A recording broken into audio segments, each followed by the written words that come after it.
sometido a una reacción central, y esa reacción central lleva como objetivo generar una serie de sustratos que son necesarios para la síntesis energética, para producir energía. Lo que hace, lo que diferencia o lo que conlleva finalmente al deterioro de la función es precisamente, al morir, es precisamente la incapacidad de producir energía. Nosotros como seres vivos necesitamos de esa energía para poder mantener el orden, para poder funcionar. Todas las reacciones que nos permiten funcionar necesitan energía. El latido del corazón consume energía. Movimiento del intestino consume energía. La despolarización celular requiere energía, de manera que la función neuronal requiere energía. Parpadear requiere energía. Cuando usted parpadea, contrae un músculo. Y ese músculo, para contraerse y relajarse, para poder hacer contracción y relajación, necesita energía. El proceso de audición también conlleva el consumo de energía para transformar lo que es energía vibratoria, la energía sonora, que es más que una forma vibratoria de energía, transformarlo en una forma de energía mecánica en la cadena de huesecillos, que termina generando un impulso que moviliza el líquido a nivel del oído medio, que conlleva a la generación del impulso eléctrico que transmitirá la información hasta el sistema nervioso central, en la corteza auditiva, para que nosotros podamos escuchar y entender lo que estamos escuchando.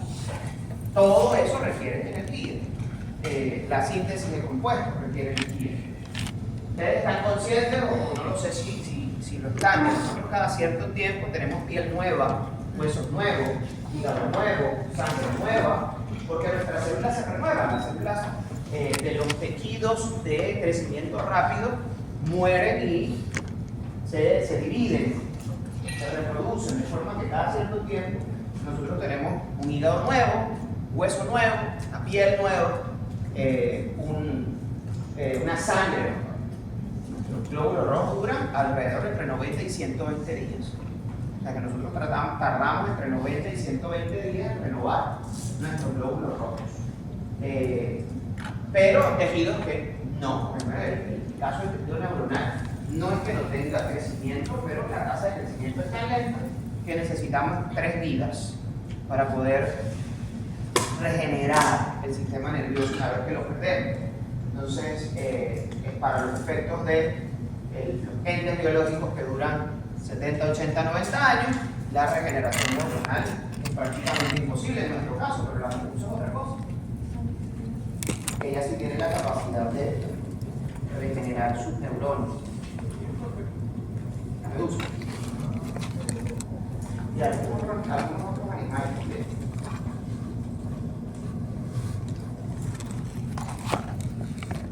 Ok, hay unas cositas que yo necesito que ustedes tengan en consideración. Yo no voy a perder la mayor, por lo menos aquí calor. Y ahora va a haber más.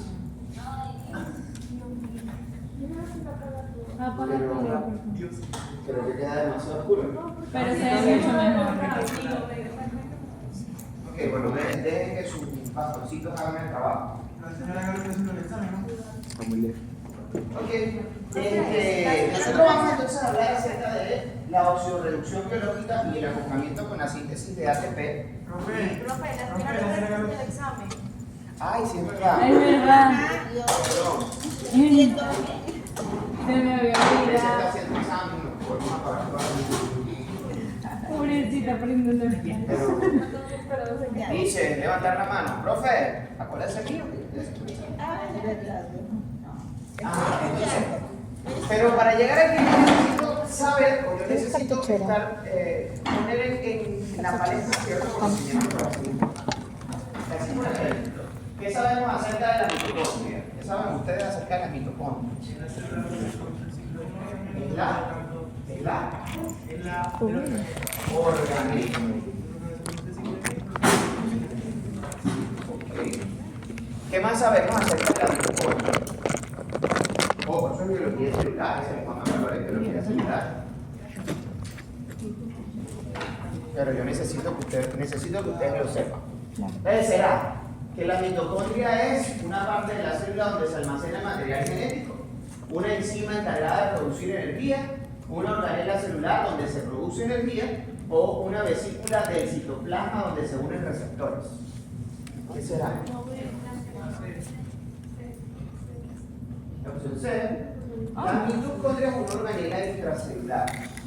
Como organela intracelular, ella tiene la responsabilidad, entre otras cosas, de producir energía, ya que las proteínas encargadas de la producción de ATP se encuentran a nivel de la mitocondria. La mitocondria es una organela que tiene la característica, es esta organelita que está aquí, esto sería la representación de una célula, esto es el núcleo con el sistema de endomembranas y esto que tenemos acá, que vendría a ser entonces la mitocondria. La mitocondria entonces es una organela que está formada por dos membranas y esas membranas van a dividir a la mitocondria en dos compartimientos.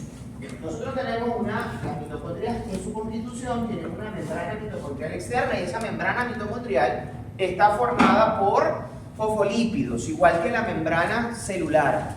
Tiene una doble capa de lípidos, constituida principalmente por fosfolípidos, tiene cierta cantidad de colesterol y además de eso tiene proteínas y una gran cantidad de proteínas de proteínas canales, que hacen que la membrana mitocondrial externa sea altamente porosa.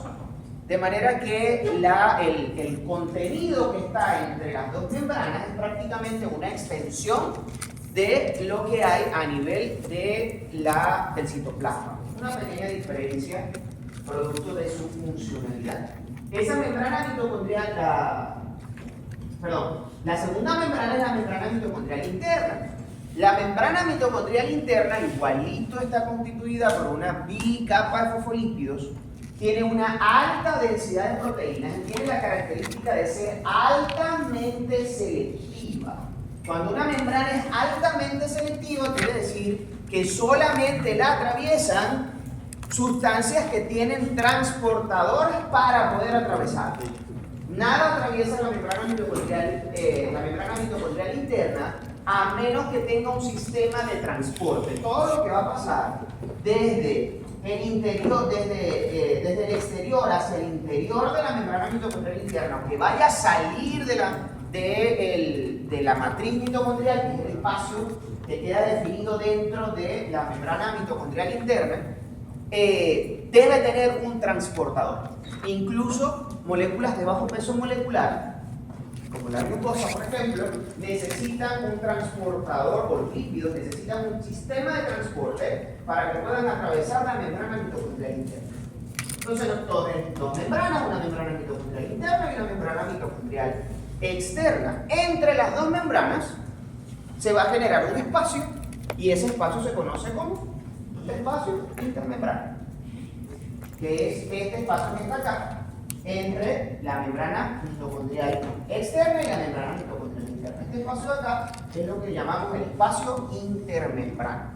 Y la membrana mitocondrial interna delimita un espacio interior, que es lo que llamamos la matriz mitocondrial. Esa membrana mitocondrial interna tiene la característica también de que es altamente plegada. ¿Por qué se pliega? Se pliega, tiene pliegues para aumentar la superficie. Si yo tomara la membrana mitocondrial interna y la estirara, la superficie de la membrana mitocondrial interna sería mucho mayor que la superficie de la membrana mitocondrial externa, que no tiene pliegues. Entonces, cuando nosotros tomamos la membrana mitocondrial interna y la estiramos, la superficie es mayor. Y esa superficie está alargada porque a nivel de la membrana mitocondrial interna están ancladas una serie de proteínas que son importantes para la síntesis energética y otros procesos. Como les digo, además tiene que tener el espacio necesario para que puedan expresarse todas las proteínas que están relacionadas con todos los sistemas de transporte a través de la membrana mitocondrial interna. Vamos a conocer unos cuantos. En el interior de la membrana mitocondrial interna, es decir, dentro de la matriz mitocondrial, se llevan a cabo reacciones importantes, como por ejemplo el ciclo del ácido cítrico, el ciclo del ácido bicarboxílico o el ciclo de Krebs, como lo quieran nombrar, es exactamente lo mismo. Además de eso, a nivel de la membrana de la matriz mitocondrial se produce la beta oxidación de los ácidos grasos. A nivel de la membrana de la matriz mitocondrial, el piruvato se transforma en acetil-CoA por la piruvato deshidrogenasa. Y en la membrana mitocondrial nosotros tenemos anclado un sistema de proteínas que son que integran el llamado la cadena respiratoria mitocondrial. Aquí, en esta membrana, en estas proteínas, estos complejos enzimáticos que se encuentran a nivel de la membrana, de la membrana mitocondrial interna, es donde se produce el proceso de respiración celular en la cadena respiratoria. Y además de eso, forma parte de este sistema o de esta cadena respiratoria el complejo 5 o el complejo de la ATP sintasa, que es la que se encarga de sintetizar el ATP.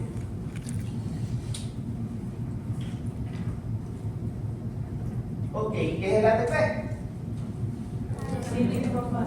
¿Y qué es? Un nucleótido. Un ácido nucleico, un nucleótido, que se caracteriza por ser un compuesto de alta energía.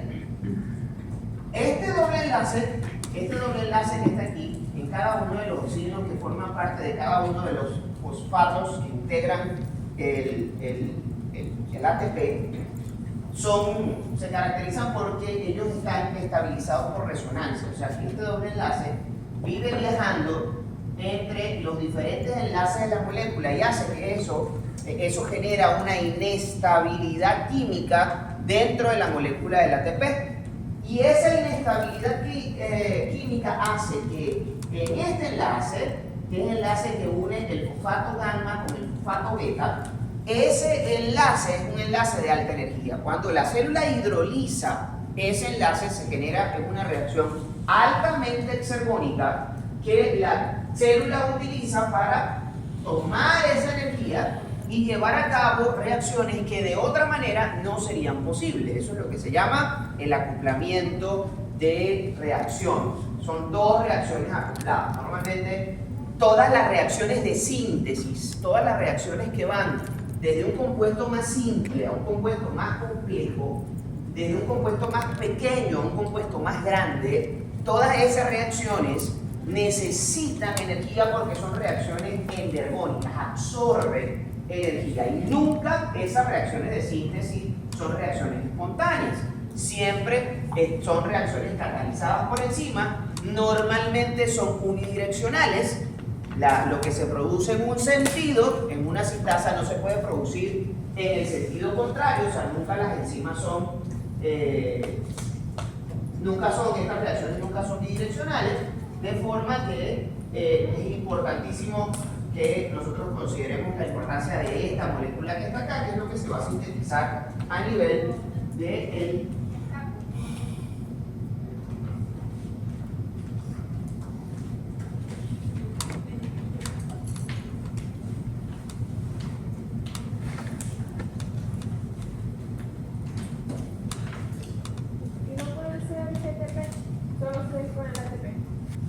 Sí hay ciertas reacciones que utilizan IATP y hay algunas reacciones que utilizan UTP también como fuente de energía, pero el nucleótido más abundante dentro de la célula es el ATP.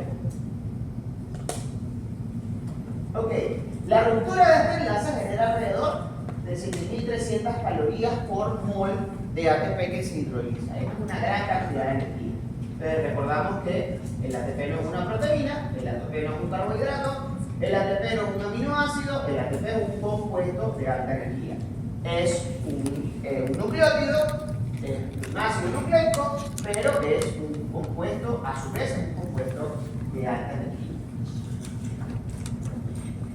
Ajá, entonces vamos a recordar un poquito de química de octavo, bueno. Cuando se genera un gradiente de concentración a través de una membrana semipermeable a un soluto, ¿todo el mundo entiende todos esos conceptos que están puestos ahí? ¿Qué es una membrana semipermeable? ¿Qué es un soluto? ¿Qué es un soluto? Aquello que se disuelve en el solvente, aquello que se disuelve en solución. En nuestro caso, el solvente universal en las reacciones orgánicas es el agua.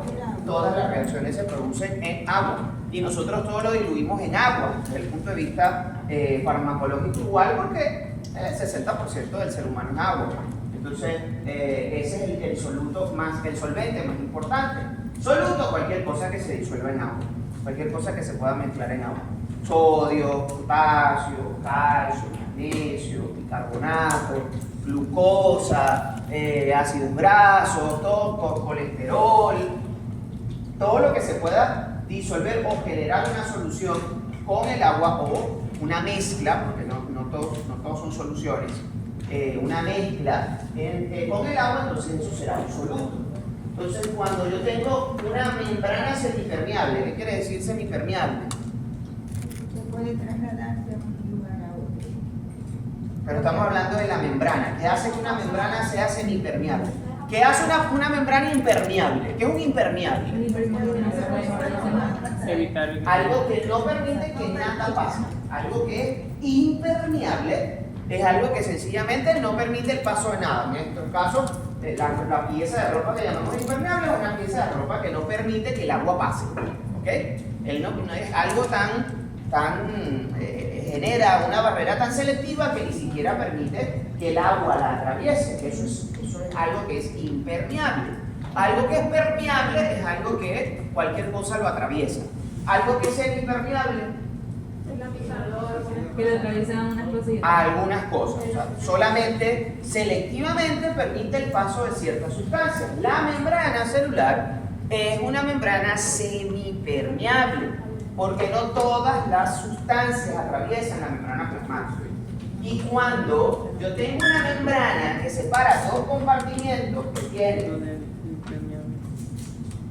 yo tengo una solución, un recipiente que tiene agua, pero que está, ese recipiente está compartamentalizado por una membrana que característicamente es semipermeable, que permite el paso del agua o el paso de los solutos.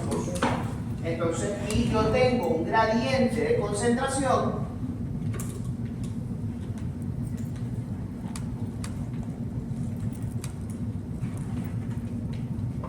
en donde yo tengo un soluto que está más concentrado de un lado que del otro. Si la membrana es semipermeable al agua, solo al agua, ¿qué pasa entre esos dos compartimientos? Donde hay más se va a ir donde hay Se va a pasar lo... ¿Cómo? donde hay más sodio, va a ir donde hay menos sodio. Para que te... Pero la membrana es solamente permeable al agua. Es solo permeable al agua, solo permite el paso del agua. No va a pasar. No, la membrana solo permite el paso de agua. No permite que pase. No. Ahí está, eso es todo. Ahí no pasa nada o pasa algo. No pasa nada. ¿Pasa o no pasa? El agua solamente. Ajá, ¿y entonces qué va a pasar? Nada, se queda así. En el paso del tiempo. ¿Se va a disolver o no? ¿Qué se va a disolver? No, el sodio está disuelto aquí. El sodio está disuelto en agua. Eso es como le agarramos y le echamos sal, pero esta membrana es semipermeable solamente al agua y aquí echamos más sal que aquí. Pero entonces si está disuelto en agua, Ajá. está con el agua ya. Exacto, pero esto separa el compartimiento en dos. Y esta membrana solo es permeable al agua. O sea que así esté disuelto en el agua no va a pasar. Bueno, eso es lo que yo estoy preguntando. ¿Pasa algo o no pasa nada? Sí va a pasar. Ah, ¿Ves lo que está Está soluble ya. no, esto está compartamentalizado. Dígalo, ¿qué pasó? Que el gradiente de concentración lo que va a hacer es equilibrar equitativamente la distribución del sodio en ambos. Pero la membrana no permite el paso del sodio, solo permite el paso de agua. Como lo dice, según que hay un equilibrio. No pasa, el sodio, nada pasa. en el agua al otro lado, ¿no? Ajá, y el agua atraviesa la membrana y el agua se va a movilizar de un lado a otro. Ahora, si esto es el lado A y esto es el lado B, el agua se mueve de dónde para dónde. El lado B al lado A. ¿Ah? El lado B al lado A. Del lado B Al lado A. al lado A. ¿Por qué? Un equilibrio para equilibrar la ¿Un cantidad. equilibrio de qué? Un equilibrio de concentración. Si yo paso, si el agua pasa de aquí para acá, ¿qué va a pasar con la concentración aquí?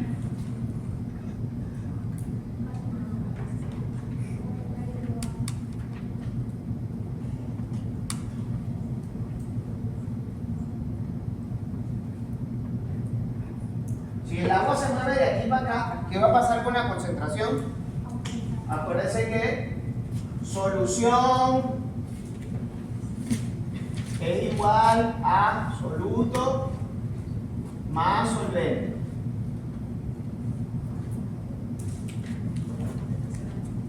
Es verdad. ¿Qué va a pasar? Va a aumentar la concentración del... ¿Qué va a pasar con la concentración aquí? Ay, no. ¿Cómo? ¿Va a aumentar en dónde? En el A. No. Se lo pongo así. Si ustedes están haciendo una sopa En el río. y le echan mucha sal, ¿qué pasa? ¿Qué hacen para que la sopa sea menos salada? Le echan más agua, porque entre más agua hay, más se diluyen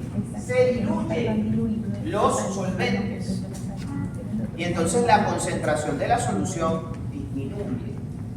Entre más solvente hay, la concentración de la solución disminuye. Y eso lo hacemos todo el tiempo, lo hacemos empíricamente todo el tiempo. Si usted compra el concentrado del desinfectante, en cualquiera de los negocios que venden desinfectante, y usted viene y le echa agua a eso, lo que está es disminuyendo la concentración. ¿Cómo disminuyendo la concentración? Aumentando la cantidad de solvente, perdón. Y es lo que pasa acá. ¿Y qué va a pasar con la concentración de este lado? Va a aumentar. Correcto, pero el gradiente es de concentración. Cuando la concentración de la solución es igual de este lado a de este lado, el agua deja de pasar. ¿Sí o no? Sí. Y eso es lo que pasa si la membrana es semipermeable al agua, y solamente al agua. ¿Qué? Esta información les va a servir mucho por ahí en pediatría cuando vean hipernatremia, porque el chamito con hipernatremia tiene trastorno de la conciencia. Tiene trastorno de la conciencia porque, como hay mucho sodio afuera, el agua de la célula, del compartimiento intracelular, se mueve hacia el espacio vascular y la célula, la neurona, se deshidrata. Y el chamito entonces comienza a tornarse somnoliento. Y lo mismo pasa, o lo contrario pasa cuando el chamito tiene el sodio bajo. El chamito tiene diarrea, comienza a perder sodio y agua por las evacuaciones, pierde mucho sodio por las evacuaciones, el sodio en sangre baja, y entonces la membrana neuronal, que es permeable al agua, permite entonces que el agua pase desde el compartimiento intravascular, en donde el sodio está bajo, hacia el intracelular, donde el sodio está más alto. La neurona se hincha, el chamo hace edema cerebral, y por eso el chamo se torna con la alteración en el estado de conciencia.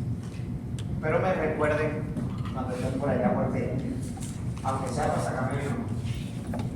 Entonces Entonces, está equilibrado, profe. aquí intenta equilibrarse. Ahora, si la membrana es semipermeable al soluto, ¿qué pasa? Si es semipermeable al soluto, pasa el soluto de aquí para acá, de aquí para acá. De donde está más concentrado a donde está menos concentrado, porque cuando el sodio se mueve de aquí para acá, ahora imaginemos que esto está así, a ver,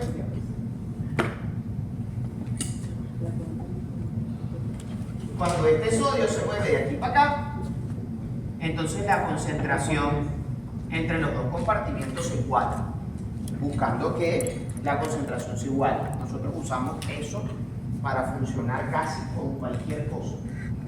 El corazón mantiene un gradiente de concentración entre las membranas plasmáticas para el sodio, para el potasio, para el calcio, para poderse contraer. El músculo hace lo mismo, la célula beta hace lo mismo.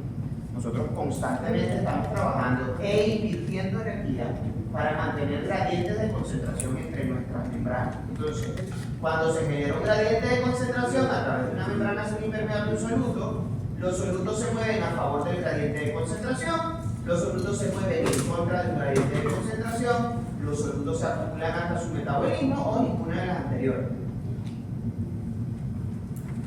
Que no lee.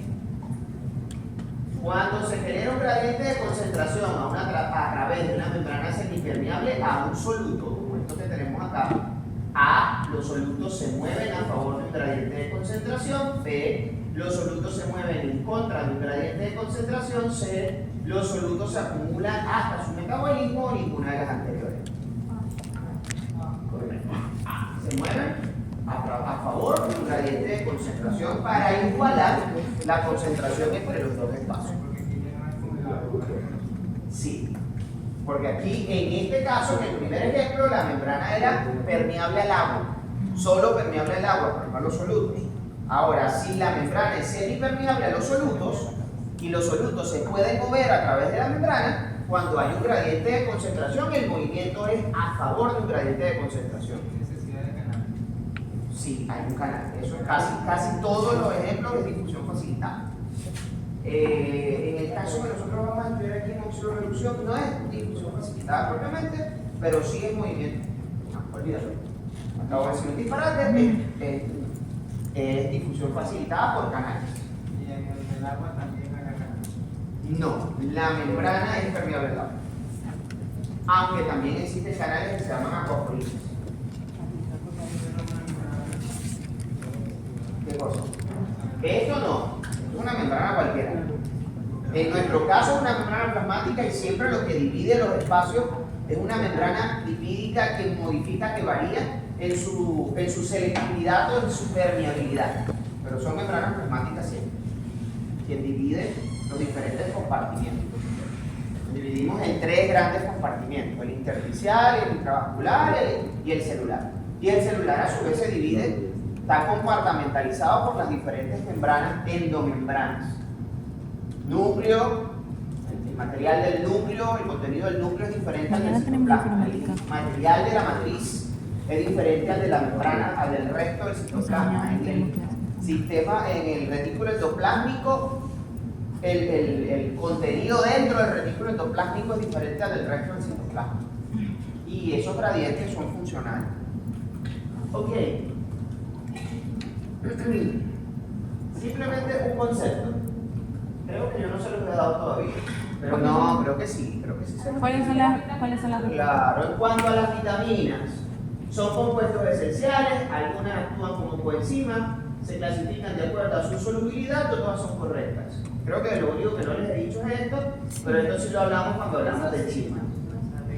Hablamos que las vitaminas son compuestos esenciales. ¿Y qué quiere decir que un compuesto es esencial? que se debe de ingerir? Que no lo sintetizamos, por ende, tenemos que ingerirlo. Tiene que venir de la dieta. Entonces, las vitaminas son compuestos esenciales, que tienen la característica de ser esenciales, pero como son, la mayoría de las vitaminas son coenzimas, y las coenzimas se reciclan, la cantidad de vitamina que nosotros necesitamos consumir a diario son muy pequeñitas. Son pequeñas cantidades de vitaminas que nosotros necesitamos. Por ejemplo, nosotros necesitamos 100 microgramos de ácido fólico. ¿Okay? Una pastilla de 10 miligramos de ácido fólico tiene 100.000 microgramos. Nosotros de estos 100.000 agarramos 100 y el restante se va por el riñón. ¿Se va a poner qué? Por el riñón, Ah. en la orina. Porque nosotros necesitamos pequeñas cantidades de vitaminas. De manera que, una lección para la vida, la mayoría de los pacientes no necesitan suplementos nutricionales. El suplemento nutricional normalmente es la salida que el médico tiene cuando no sabe qué ponerle al paciente. Entonces le pone vitamina. No le va a hacer daño, no le va a hacer ningún mal, pero bueno, el paciente se va. Y lo otro es la conceptualización del paciente. Yo no pongo vitaminas a menos que el paciente diga, doctor, ¿y no me va a poner una vitaminita? Bueno, si quiere ganar su plata, eso es su plata, no la mía. Le pongo la vitamina, pero yo no indico vitaminas porque yo sé que es un paciente que es preferible, sale mejor, incluso más barato, comer de manera balanceada, comer legumbres, vegetales, fuentes adecuadas de vitaminas, que comprar un complejo multivitamínico que normalmente, para poder ser estable, tiene una cantidad exagerada de estas vitaminas que sencillamente no cumplen ningún tipo de funcionalidad, que la mayoría de ellas, la mayoría son hidrosolubles, la mayoría en exceso se elimina por riñón. Y en el caso particular, por ejemplo, del ascorbato, la vitamina C, causa cálculo. El paciente que tenga sensibilidad a cálculos puede producir cálculos de ascorbato, de ácido ascórbico, de forma que el exceso de vitamina C puede producir problemas en los riñones. Ok, entonces simplemente aquí vamos a... Dureza de 5 minutos. Las doy. ¿Cuánto? Profesor, normalmente cuando se receta el ácido fólico es por falta de qué? ¿Ah? De falta de hierro, cuando se receta el ácido fólico. Con regularidad sí, porque normalmente las causas por falta de aporte, las causas de anemia por falta de aporte, no solamente falta de aporte de hierro, sino también de folato. Sin embargo, las recomendaciones actuales es solo indicar vitaminas cuando tú eres capaz de demostrar la deficiencia. O sea, tú crees que tu paciente tiene una deficiencia de ácido fólico, indícalo. Si realmente tiene un déficit de folato, indícale el folato. Hay solamente una indicación en prevención de vitaminas, y es prevenir los defectos en el cierre del tubo neural en las mujeres embarazadas. La única indicación de colocar ácido fólico de manera rutinaria es en mujeres embarazadas, porque se sabe que la indicación rutinaria de ácido fólico en mujeres embarazadas previene los trastornos o los déficits en el cierre del tubo neural. ¿No han visto embriología? No, Bueno, lo veo. a mí me receta Ajá, ácido entonces, fólico por vida. simplemente voy a darles algunas ideas, algunos conceptos generales en relación a las vitaminas. ¿Por qué? Porque las vitaminas que a mí me interesan las vamos a ver con las enzimas, porque la mayoría de las vitaminas que a nosotros nos interesan son coenzimas. Entonces, más que sentarme a darles una clase, el problema de las vitaminas es que químicamente son muy heterogéneas. Lo único que tienen en común es que un grupo son hidrosolubles y el otro grupo son liposolubles, pero de ahí para adelante las vitaminas son completamente heterogéneas. Entonces, sentarme a una clase de vitaminas, a mí me parece una tortura para mí, darla. No quiero imaginarme lo que es para ustedes recibirla. Entonces, yo prefiero, cuando hablemos de una enzima que utiliza una coenzima específica, nosotros hablamos de esa vitamina. Y lo que queda por fuera, que son por lo menos las vitaminas antioxidantes y las vitaminas que tienen función hormonal, eso lo van a dar ustedes un poquito más adelante. Entonces, las vitaminas entonces son un conjunto de compuestos orgánicos esenciales. Son orgánicos porque están sintetizados a partir del carbón, son esenciales porque necesitan ser aportados por la dieta, en donde la gran importancia de ellas es que participan en diferentes procesos biológicos, algunas de ellas como coenzimas, otras de ellas actúan como hormonas, tienen un sistema de señalización, como el caso de la vitamina D y la vitamina A, y que están relacionadas con el crecimiento, la diferenciación celular, y un grupo de vitaminas son vitaminas antioxidantes, la vitamina C, la vitamina A y la vitamina E. Por lo tanto, nosotros tenemos ciertas condiciones médicas que se producen por una falta de aporte. Como nosotros no consumimos suficiente cantidad de vitaminas o por alguna razón no podemos absorberla, ahorita cada vez entre más pacientes bariátricos hayan, más pacientes van a tener con anemias megaloblásticas por déficit en la absorción de cobalamina. Porque para absorber la cobalamina nosotros necesitamos una sustancia que se llama factor intrínseco que se produce en el cuerpo del estómago.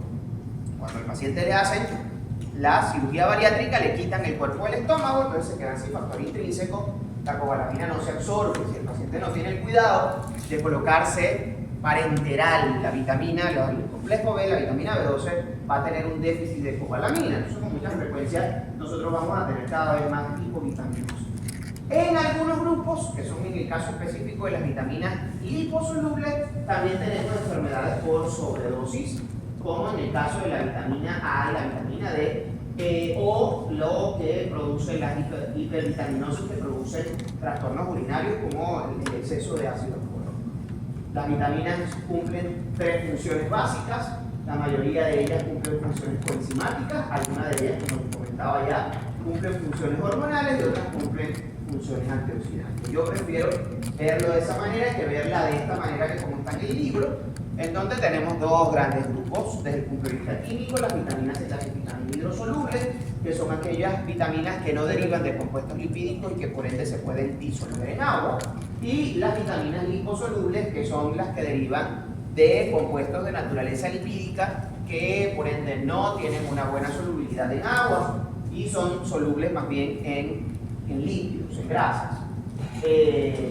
Dentro de las vitaminas liposolubles tenemos las dos vocales, la A y la E, y la D y la K, que son las vitaminas liposolubles: la vitamina A, la vitamina D, la vitamina E y la vitamina K. La vitamina A es una de las vitaminas que participa o que tiene función hormonal. Existe un factor o un receptor que se encuentra asociado al núcleo, como en el caso de el receptor de hormonas tiroideas, y ellas participan en la diferenciación celular. Cuando hablamos de vitamina A, hablamos de un compuesto, de un grupo grande de compuestos que llamamos retinoides. Existen una gran cantidad de ellos. La vitamina A participa también en el proceso de la visión de claroscuro. Por ejemplo, cuando yo apague la luz, ustedes notan que al principio nosotros no vemos nada, pero en la medida que va pasando el tiempo vamos viendo un poquito mejor, pero no vemos colores, sino que vemos escalas de grises. Esa es la visión clara. Nosotros tenemos dos grupos celulares que se encargan de la visión: un grupo celular que se encarga de la visión a colores y un grupo celular que se encarga de la visión claroscuro. Estas células que se encargan de la visión claroscuro tienen vitamina A vinculada al proceso de despolarización celular para la transmisión de la visión. En el caso de la vitamina D, algunos dicen que no debería ser vitamina porque nosotros sintetizamos vitamina D con exposición solar a partir de colesterol. La vitamina D es un derivado del colesterol, del ciclopentano pedidrofenantreno, que es este líquido que nosotros tenemos acá. Esto es la vitamina D. La vitamina D participa de manera gruesa en el metabolismo del calcio y el fósforo. Ella promueve la absorción de calcio a nivel del intestino, pero nosotros todas las células de nuestro organismo expresan el receptor de vitamina D, y es por ende que la vitamina D está relacionada con la salud cardiovascular, el cáncer, los trastornos de peso, la calidad del sueño, todo eso involucrada en un gran número de procesos. La vitamina E es una vitamina antioxidante propiamente dicha, y la vitamina K participa en procesos de carboxilación, entre los cuales se incluye la gamma carboxilación de los factores de la coagulación vitamino K dependiente, el 1, 2, el 9 y el 10, que necesitan ser carboxilados o tener un grupo carboxílico en el carbono gamma de los residuos de aminoácidos que forman la estructura para que puedan estar activos. La función de esto es que tenemos dos grupos carboxílicos que tienen carga negativa y son los que se encargan de quelar o de captar el calcio, que tiene dos cargas positivas, un bicatión. El calcio se acopla en esos residuos de aminoácidos gamma carboxilados y es lo que permite la activación de los factores de la coagulación y que se produzca la coagulación. Dentro de las vitaminas liposolubles tenemos la vitamina B1, que es la tiamina y es coenzima y participa en las reacciones de transferencia de grupos hidroxilo, En el caso de la vitamina B2, que es la riboflavina participa en las reacciones de oxidorreducción, la reacción de transferencia de éster. Ellos forman parte o son las coenzimas de las deshidrogenasas anaerobias. Estas que había mencionado eran las hidrosolubles. No, estas son las liposolubles. Ajá, A, T, E y K. Y las demás son hidrosolubles.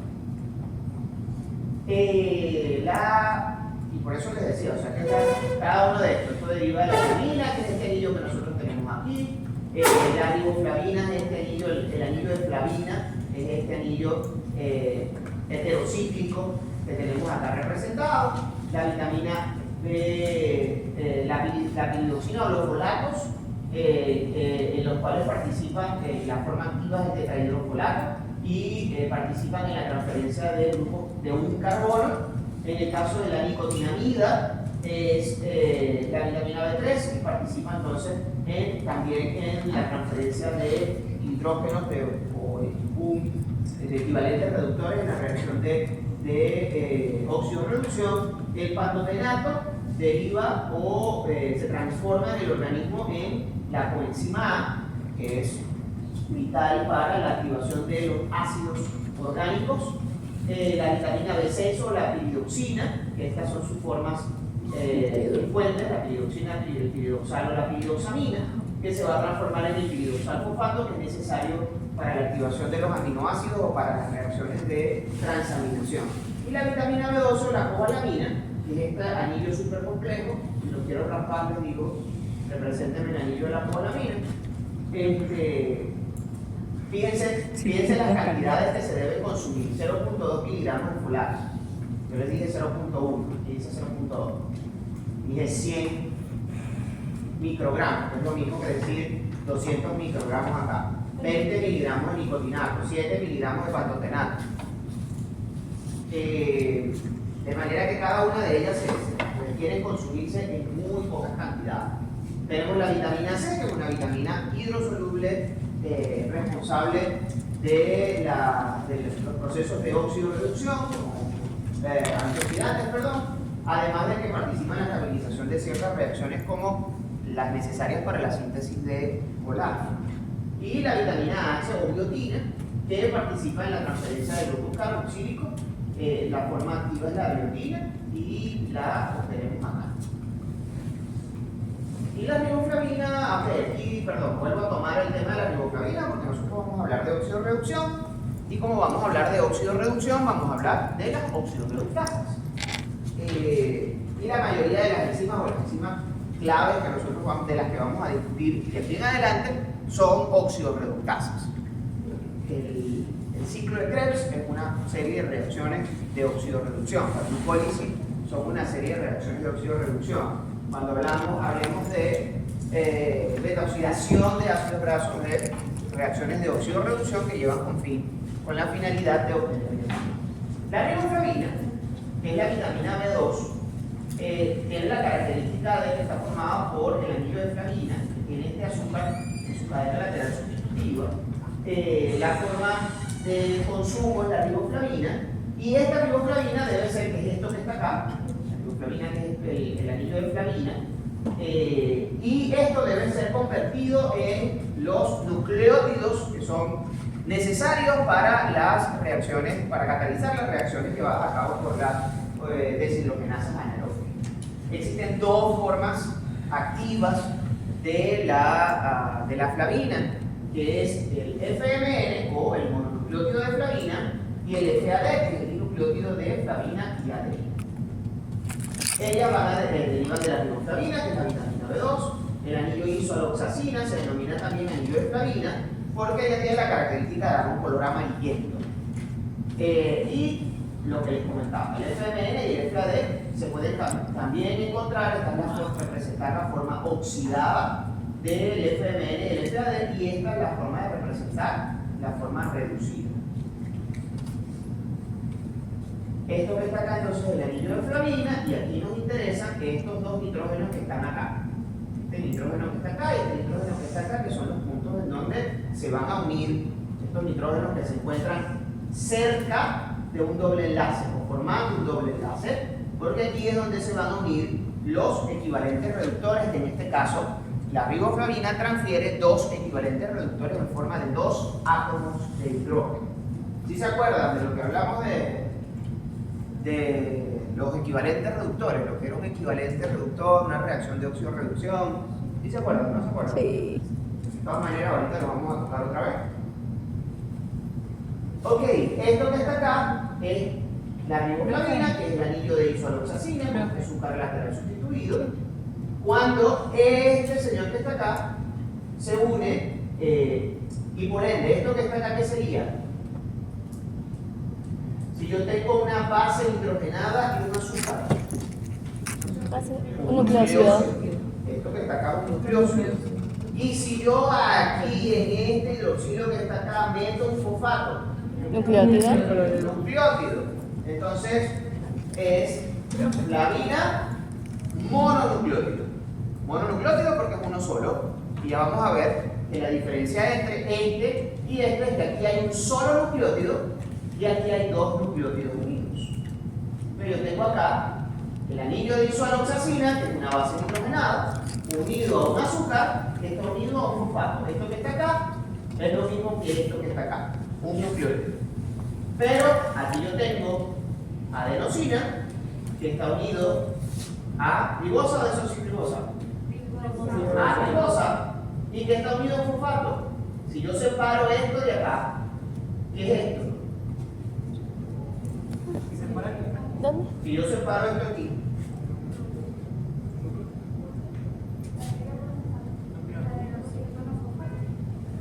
AMP, sería un AMP. Pero yo tengo aquí un mononucleótido de flavina y tengo AMP, que también es un nucleótido. Entonces, de donde ahí sale el nombre. Dinucleótido. ¿Por qué dinucleótido? Pues aquí tengo un nucleótido y aquí tengo otro. Tengo dos nucleótidos. Entonces, dinucleótido de flavina y adenina. O, si lo quieren sacar propiamente del inglés, flavina, adenina, dinucleótido. ¿Sí? Sí. ¿Complejo? No, no es complejo. Muy bien, pregúntese, no, así, ese no sobra. No. ¿Ah? Pero no hay nadie escribiendo. Ok, entonces de ahí salen las siglas FAD y FAD. Estos dos nitrógenos que están acá, este nitrógeno que está acá,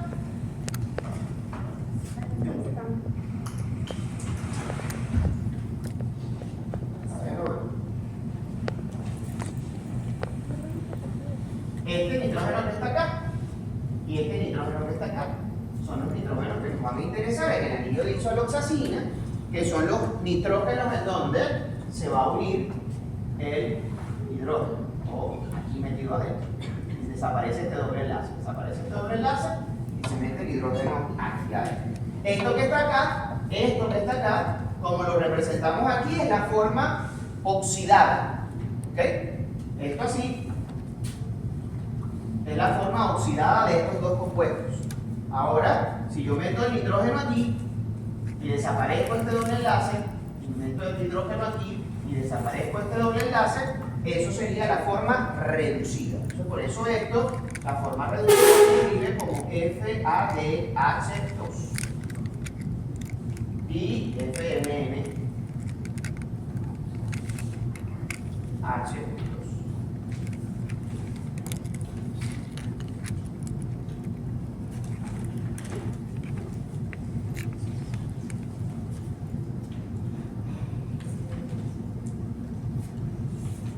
Esto que está acá lo voy a representar aquí. Estos dos nitrógenos son los que me interesan. ¿Qué son estos dos nitrógenos? ¿Cómo sé cuáles son los nitrógenos que me interesan? Aquí el anillo está diferente, porque son los nitrógenos que están alrededor del doble enlace. En este caso sería este nitrógeno que está aquí, porque aquí está representado al revés.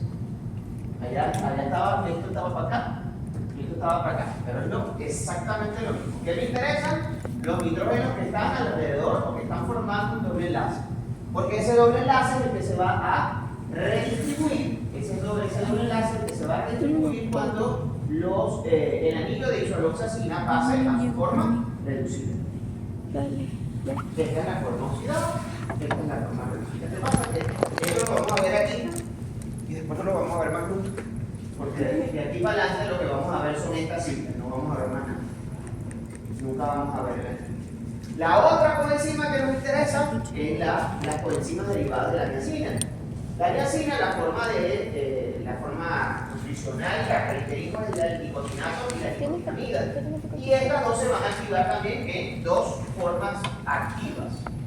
La nicotinamida dinucleótido, adenina dinucleótido, o que si no está fosforilado es así, si está fosforilado se llama NADP. Para su síntesis se requiere ácido nicotínico como la forma vitamínica y este ácido nicotínico va a ser transformado a la forma activa que es la nicotinamida. Esto que tenemos acá es el ácido nicotínico y cuando en este grupo carboxílico ponemos glupamina, entonces tenemos la nicotinamida. Eso tiene su reacción a nivel celular, de cómo se produce. Una vitamina hidrosoluble, tiene un anillo piridina, que es este anillo que tenemos acá. Recuerden que hablamos de piridina, purina y piridina, es un anillo piridina. Se encuentra en, estas son las fuentes nutricionales, atún, pollo, carne, maní, y la deficiencia produce pelagra. Esto que tenemos acá es lo mismo que habíamos visto acá, allá. Esto que tenemos aquí es el anillo de nicotinamida, que es el grupo carboxílico al que se le mete aquí un grupo amino, un azúcar y un fosfato. O sea que esto que está acá es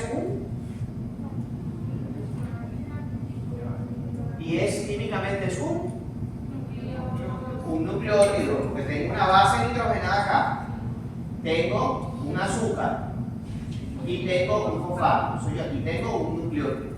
Y otra vez, los que preguntaban por qué ATP, adenina es el más común. Adenina, ribosa y fosfato. Esto sería ANP. Cuando yo uno un AMP con un NAD, entonces, con un nucleótido de nicotinamida, entonces tengo el NAD, que es el dinucleótido de adenina y nicotinamida, o si lo quieren leer al revés, nicotinamida, adenina, dinucleótido. En este caso, este señor se representa siempre con este positivo porque este nitrógeno del anillo de la nicotinamida o del ácido nicotínico está cargado positivamente. ¿Qué quiere decir que está cargado positivamente? ¿Qué le falta? Le falta un electrón. O sea que este señor que está acá ha perdido un electrón. Entonces, por eso siempre el NAD en su forma oxidada se representa con este positivo, porque es este positivo que tenemos acá, que es el electrón que le falta a este señor. Recuerden que el nitrógeno no puede perder protones, porque si pierde protones deja de ser nitrógeno. Tiene carga positiva porque perdió un electrón. A este nitrógeno le falta un electrón. Entonces, ¿qué sucede? Que en el caso de las deshidrogenasas anaerobias que usan NAD o NADP, que es la otra forma, ellos tienen la característica de que transportan un hidruro. Ellos no transportan dos átomos de hidrógeno, sino que transportan dos equivalentes reductores en forma de un hidruro. ¿Qué es un hidruro? Un hidruro es un hidrógeno que tiene su protón, no tiene neutrones, el hidrógeno elemental no tiene neutrones. Como tiene un protón, él tiene un electrón en su forma atómica, pero este señor capta un electrón adicional. Y esto es lo que llamamos nosotros hidruro, porque este es el H negativo, que tiene un electrón de más, tiene una carga positiva y dos cargas negativas. Entonces esto es lo que nosotros representamos como el hidruro, que por el contrario el hidrogenión es el átomo de hidrógeno que pierde su electrón, y al perder su electrón entonces queda con carga positiva. Ninguno de los dos es reactivo porque ninguno de los dos tiene electrones no pareados.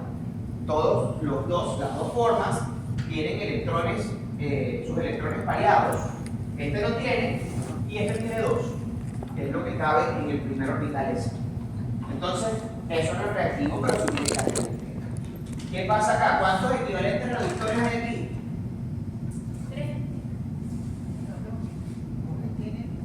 2.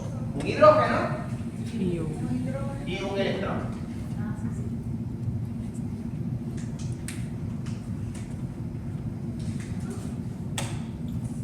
Recuerden que los equivalentes reductores son hidrógeno, hidrogenión, electrón. Son los equivalentes reductores. Me interesa que recuerden.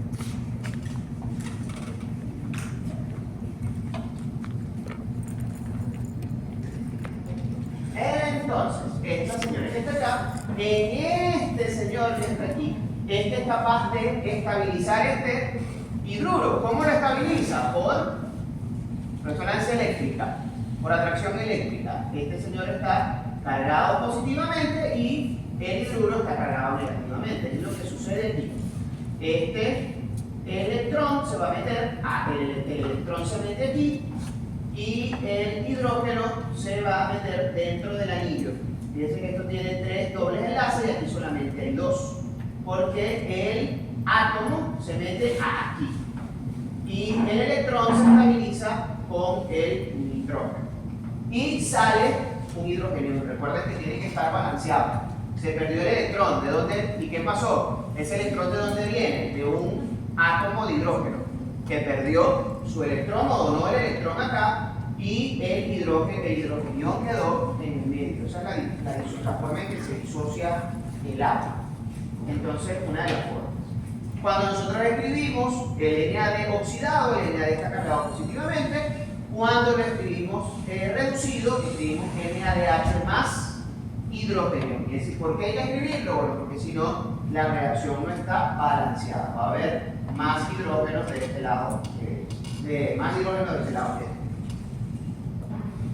Finalmente llegamos al ácido pantoténico. El ácido pantoténico deriva del pantotenato y su función es activar a los ácidos orgánicos. A partir del ácido pantoténico nosotros sintetizamos la coenzima A.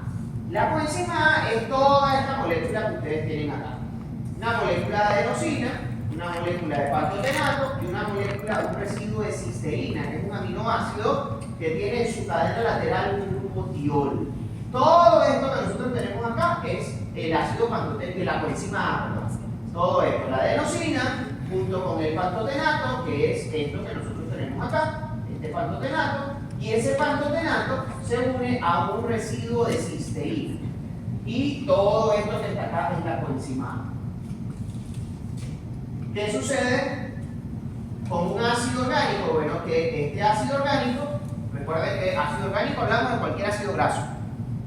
Cuando hablamos de un ácido graso, hablamos de un compuesto que tiene un grupo carboxílico y una cadena lateral hidrocarbonada, que puede ser sencillamente un hidrógeno, en el caso del formilo, del ácido fórmico, perdón, y esto que está acá, que tenemos aquí, que es el acetilo, que es un compuesto de 2 carbonos que tiene un grupo carboxílico. Esto es el acetilo, que es deriva o el ácido acético. ¿Qué pasa? Que este señor que está acá, ¿por qué digo acetilo? Porque está disociado. Entonces, ¿qué pasa? Que este señor es capaz de formar un enlace con este señor que está acá. Y este ácido orgánico se va a unir a esta coenzima, se va a unir a la coenzima A para formar entonces lo que nosotros conocemos como acetil-CoA. ¿Qué es el acetil-CoA? Un acetilo con una coenzima A. ¿Qué es una coenzima A? Es la adenosina con el ácido pantoténico con el residuo de cisteína. Y en este grupo es donde en este grupo que está acá, es donde se va a unir, se va a formar este enlace carbono-azufre. Ese enlace carbono-azufre tiene la característica que es un enlace de alta energía. Y por eso cuando el ácido graso se une a la coenzima A, se activa el ácido graso. Entonces, llegamos aquí. Recordamos entonces que las reacciones de óxido-reducción son esas reacciones en donde se cataliza la transferencia recíproca de equivalentes reductores entre un donador, de equivalentes reductores de un aceptor, de equivalentes reductores. Entonces nosotros aquí tenemos, por ejemplo, el piruvato, este compuesto que está acá, que es un compuesto de 3 carbonos, que tiene un grupo carboxílico, un grupo carbonilo y un grupo metilo. Y tenemos el NAD en su forma reducida, con estos dos equivalentes reductores aquí metidos en su forma de hidruro, pero que ya nosotros sabemos que estos son dos equivalentes reductores. ¿Qué pasa? La lactato deshidrogenasa se encarga de transferir estos dos equivalentes y mete un hidrógeno aquí y otro hidrógeno aquí para convertir este grupo carbonilo en un alcohol secundario que conocemos como lactato. ¿Sí se ve? Sí. Ya esto lo habíamos visto, lo habíamos discutido previamente. Entonces, todas las reacciones de óxido-reducción se definen como la pérdida y ganancia recíproca de equivalentes reductores, hablando de equivalentes reductores como el hidrógeno, el hidrogenión, el protón de hidrógeno y o los neutrones entre dos sustancias, de manera que aquel compuesto que pierde los equivalentes reductores, teniéndolos, estaba en su forma reducida, y otro compuesto que no tiene dichos equivalentes reductores, las oxidorreductasas, y que llamamos oxidados. Las oxidorreductasas lo que hacen es catalizar la transferencia de estos equivalentes reductores de un compuesto al otro, de forma que el compuesto que estaba reducido pasa a estar oxidado y el compuesto que estaba oxidado pasa a estar reducido. Las oxidorreductasas son varias, pero a nosotros nos interesa, vamos a trabajar básicamente con las deshidrogenasas aerobias y anaerobias. Esto que ustedes tienen acá es una molécula de glucosa. Y esto que ustedes tienen acá es un ácido graso saturado, pero tiene doble enlace en ninguna parte, que tiene 16 carbonos en su estructura y que es el ácido palmítico. Estos dos son los compuestos orgánicos, los compuestos energéticos más comunes en nuestro organismo: la glucosa y el ácido palmítico. ¿Cómo está la glucosa? ¿Oxidada o reducida? Reducido. Reducida y altamente reducida. Miren todos los hidrógenos que tiene esta señora, todo este pocotón de hidrógenos que tiene esta molécula. Y el ácido palmítico, ¿está oxidado o reducido? Reducido. Reducido y altamente reducido. Fíjense que tiene principalmente, lo que más tiene es hidrógeno. Tiene más hidrógeno que carbono, más hidrógeno que oxígeno. Estas dos sustancias se caracterizan entonces por que se encuentran ampliamente reducidas. La glucosa se reduce en las maticas. ¿Okay? Las maticas en las frutas, en los árboles, en el almidón. Nosotros agarramos la matica y la ponemos la matica, directa o indirecta. Bien sea porque agarramos el maíz, lo procesamos y lo convertimos en harina y hacemos arepa. Bien sea porque agarramos el trigo, lo procesamos, lo convertimos en harina y lo hacemos pan, o pasta, o torta, o cualquier cosa que se pueda hacer con harina de trigo. O la vaca se come la matica está formada por celulosa, que principalmente es un polímero de glucosa, un homopolímero de glucosa, pero que nosotros no podemos metabolizar, pero la vaca sí. La vaca se come la matica, la vaca transforma la celulosa, la transforma en proteínas, en músculo y en grasa. Nosotros matamos la vaquita y nos comemos a la vaquita. Cuando usted se come una carne, ¿sabe lo que se está comiendo? ¿Qué se está comiendo cuando se come una parrilla con un pedazo de carne gigante que tiene la gordurita así en un costadito? ¿Qué se está comiendo? La grasa y qué más. Y el músculo de la vaca. Ustedes lo que se están comiendo es el músculo de la vaca. Ustedes cuando se comen el corazón, comen corazón. Cuando se comen el hígado, se comen el hígado. Y cuando nos comemos la carne, nos comemos el músculo de la vaca. Cuando usted come pollo, ¿qué se come? El músculo del pollo. Nos comemos el músculo del pollo. Ya sea el de la patica, el del muslito, si les gusta más el muslito, o el del pecho, en el caso de que les guste más le guste más la pechuguita. Pero lo que se comen es la proteína del pollo y la grasa. El pollo si se come la piel, por ejemplo. Entonces, ¿qué nos estamos comiendo? El pollo igual, el pollo se come los gusanitos, la cucarachita, o la comida de pollo si es criado en una granja. Ellos transforman eso, lo transforman en proteínas y nosotros matamos el pollo y nos comemos el pollo. En proteína también. Y aprovechamos esa proteína para obtener energía. Igual, el árbol lo que hace es que convierte el CO2, el agua y la energía que viene del sol, la convierte en glucosa. ¿Y en dónde lo almacena? Lo almacena en la fruta, en el mango. Y usted se come el mango. Y cuando se come el mango, se come la fructosa principalmente, que está guardada en ese mango, que la matica guardó en ese mango. Y eso es lo que se llama ciclo del carbono. Porque después usted y yo nos morimos y vamos a la tierra y nos convertimos en abono. O hacemos pupú y ese pupú se convierte en abono. Eso es lo que se llama ciclo del carbono. ¿Okay? Y es lo que pasa acá. ¿Qué vamos a hacer? Nosotros vamos a tratar de ver cómo nosotros sacamos la energía que se encuentra guardada en esta molécula que está ampliamente reducida y en esta molécula que está ampliamente reducida para obtener energía. De entrada nosotros vamos a ver cómo hacemos con la glucosa, pero cómo hacemos con el ácido palmítico lo vamos a ver ya al final, porque ya eso es catabolismo de líquidos al final. Entonces, ¿qué sucede? Ese proceso